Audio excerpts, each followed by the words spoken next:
ஜனநாயகன் திரைப்படத்திற்கு சினிமா உலகமும் சில அரசியல் கட்சிகளும் ஆதரவு தெரிவித்த பிறகு அந்த ஆதரவை கண்டவுடன் அரசியல் வட்டாரங்களில் குற்றச்சாட்டு பரஸ்பர விமர்சனங்கள் தொடங்கியுள்ளன. இதன் தொடர்ச்சியாக ஜனநாயகன் தொடர்பான புதிய அரசியல் கருத்துகள் மற்றும் எதிர்வினைகள் செய்திகளாக வெளியாகி வருகின்றன.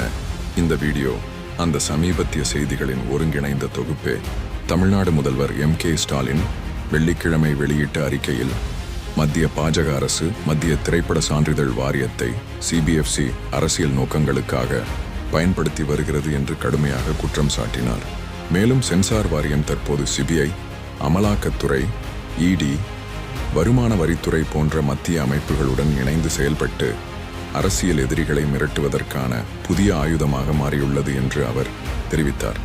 இந்த கருத்துக்கள் TVK தலைவர் விஜய் நடித்த ஜனநாயகன் திரைப்படத்திற்கும் மற்றொரு தமிழ் படம் பராசக்திக்கும் சென்சார் வாரியம் கடும் வெட்டுகளை விதித்துள்ள சூழலில் வெளியாகியுள்ளன.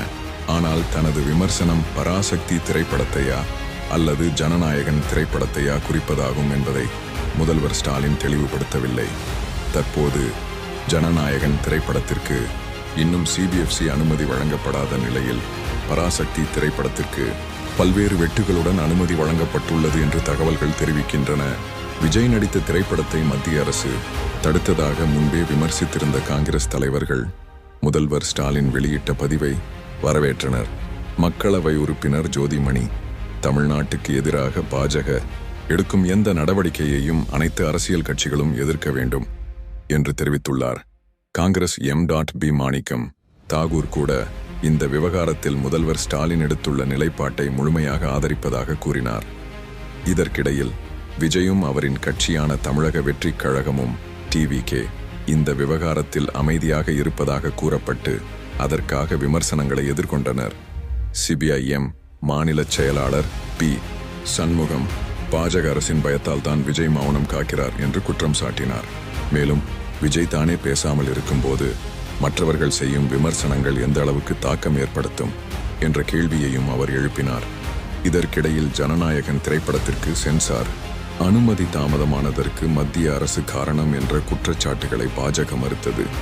பாஜக மாநில தலைவர் நயினார் நாகேந்திரன் CBFCக்கு பின்பற்ற வேண்டிய விதிமுறைகள் உள்ளன. திரைப்படத்தின் உள்ளடக்கம் மற்றும் தரத்தின் அடிப்படையில் தான் முடிவுகள் எடுக்கப்படுகின்றன. அமைதிதான் வெற்றிக்கான முதல் படி. பிறர் போல கத்தி காட்ட எங்களுக்கு அவசியமில்லை. அதிகம் பேசாமல் செயலில் காட்ட விரும்புபவர் விஜய்.